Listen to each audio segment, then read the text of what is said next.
Marvel's Avengers is here at last. Now, I actually pre-ordered the digital deluxe edition myself, so it means I've been playing it for the last few days. I put a huge amount of time in those days. I've finished the campaign. I'm working my way through the Avengers initiative, which is a whole lot of fun. And currently I have a level 50 ranged Black Widow, who's an absolute monster, and I will look to show her off pretty soon. But in the time I've spent in the last few days, there's a whole lot of tips I've actually picked up that should help new players. And I imagine players that have put in a fair amount of time might be able to pick up some tips as well. And that's what we will be covering in this video. So let's jump in and let's run through these.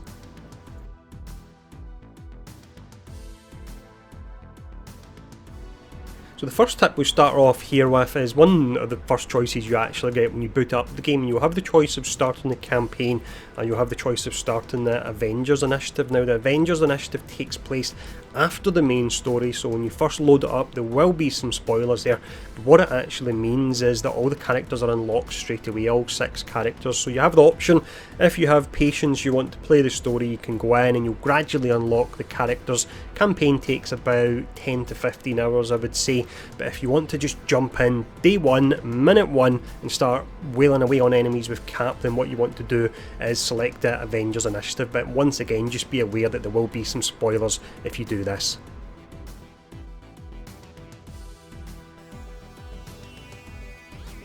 One of the aspects of the game that's really not explained too well at all, and I actually done a video on this which I will link below where I get into it in more detail, but it's the stats that you actually get dropping on your gear. So you have names such as willpower and valour, and it really doesn't make sense what they relate to. So when you're first playing, you can be wondering, what does this actually mean? Should I be picking up and equipping this item?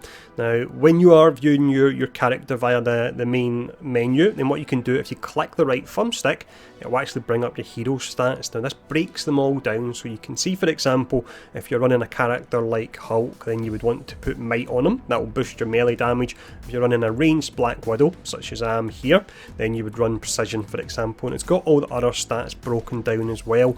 Now I would say when you're playing your way through the campaign and when you're actually playing your way through all the way up to endgame, I found personally that really stacking your 2 offensive stats, so depending on your character you either stack all might, you stack all precision, or you might go for a mixture of 2, but I found actually doing that will get you through the campaign and the Avengers initiative nice and quick, because you'll be burning down enemies really quickly, and until you get to endgame you don't really need the extra survivability that comes from the other stats. And it means you can also equip gear nice and quick, because you can look out for that one stat, see if it's on there, if it's not, scrap it, if it is, then get it equipped and get it upgraded.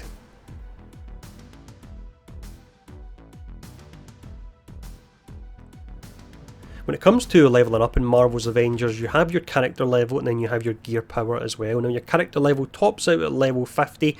There is no respec system in the game because there's no need to respec, because when you're maxed out you will have access to every skill that is actually available. So don't deliberate or worry too much about putting a point into potentially the wrong skill tree early on. That's not an issue at all. In regards to your gear power, this caps out at level 150, and as you get higher you get some pretty nice pieces of gear. You can see the one I've got here is actually got 3 different stats on it. It's around about level 120 that starts to appear, but the tip I would give here is in regards to increasing both of these levels. Your character level will come naturally as you are playing through content. You don't need to do anything in particular to get that, just make sure you take down enemies when you see them.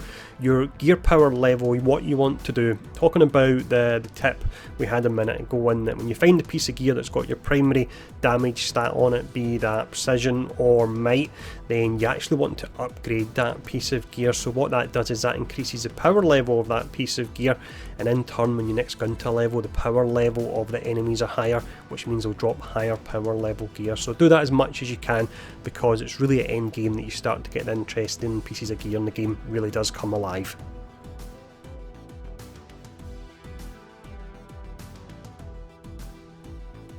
Moving on to leveling up and your skills now, one thing I would say that you really want to do across all your characters as soon as possible is actually get to level 15. Now why is level 15 important? The reason this is important is at level 15 you will unlock access to all of your abilities in the game. So you can see the important tree we're on at the moment is your mastery tree, which is essentially your passives. So for your character that you're building yourself, if you want to make them better from the range side of things, then you can go in straight straight away and you can start to boost that.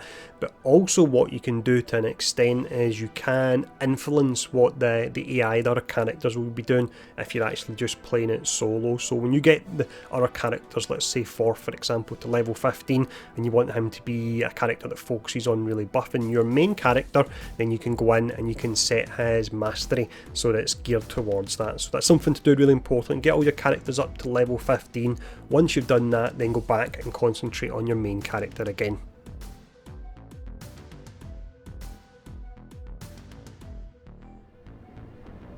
Whilst working your way through the story of Marvel's Avengers, you will eventually gain access to two different factions. The first one is the SHIELD faction.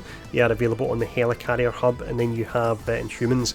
They're available via the Anthill, that is in the Utah Badlands. Now you can see at the moment, if you hold down the square button, this is on PlayStation, you would travel straight to that outpost. So you want to do that daily for each of the two different outposts. You'll speak to the faction leader and they'll give you 9 missions apiece, so that'll be 18 missions in total you'll get from them daily. These missions, when you complete them, you'll get in-game currency, you'll level up the actual faction that you're working with as well, meaning you can get access to better gear and rewards. But probably most importantly, when you complete these faction missions, it drops a specific currency that you can use to upgrade your exotic artifacts. So at the start of each day, make sure you do jump in and you actually get those missions. Now I will mention they are very easy to do. They're missions such as open a set amount of chests, or beat a set amount of enemies, or do a set amount of takedowns. So the last few days when I've played it and I've completed all of them, I've not really had to go out my way in order to do it at all.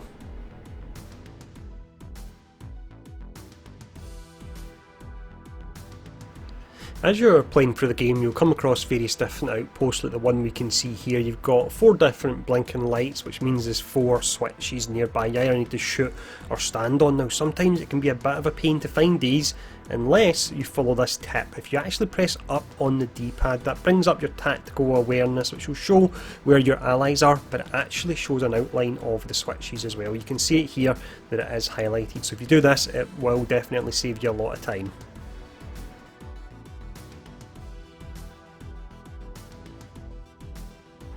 One of the biggest frustrations I had when first starting out in Marvel's Avengers was getting used to the range system. I found that more often than not I was actually missing when I was aiming, but there does seem to be a knack to this. So what you want to do, and all characters do have ranged attacks, so it does apply to all of them, but it will be more important on ones that really focus on range, like so Black Widow, who you can see now.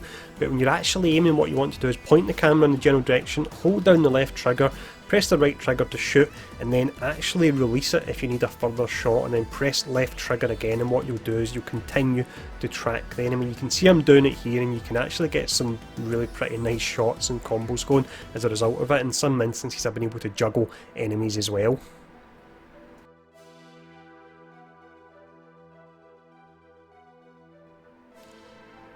Once you are finished with the story for Marvel's Avengers, you will go into the Avengers initiative. Now there's missions all over the map and it can be hard to know what to actually focus on. So if you get into the objectives tab, then you can see your various different missions listed here. Now the one that I'm focusing on myself is Reigning Supreme. You can actually see for this one it's going to take a lot of time to do. I've probably spent about 10 hours on it and I'm only halfway through it.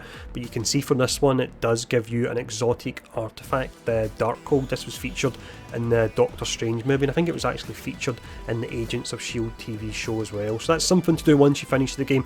If you're maybe feeling a little bit lost, go get that Darkhold and let's see how awesome it actually is.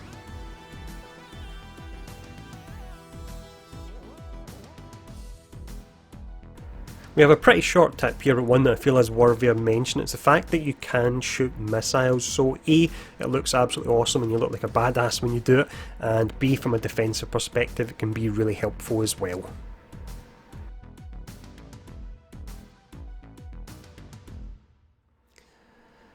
The final tip we have here is in relation to the Hero Challenge card. Now there has been many tears shed on social media over the fact that when new heroes come out they will have a challenge card that costs $10 or 1,000 credits to unlock. Now just point out the fact that in the base game you've got 6 characters. If you max out the challenge card on each of these 6 characters, because the challenge card is fully unlocked on them, you actually get around about $80 worth of currency. Now that currency can then be used to unlock the next character, which in this case would be Kate Bishop, and when you fully unlock her Hero Challenge card, you actually get 1,000 credits back from that as well. So as long as you save at least 1,000 credits from the initial 6 heroes, then you're never going to have to buy one of these Hero Challenge cards if you choose not to. It's something I will actually choose to do because I want to support the game, but the option is there, and next time someone is crying about it on social media, you can break this down for them as well.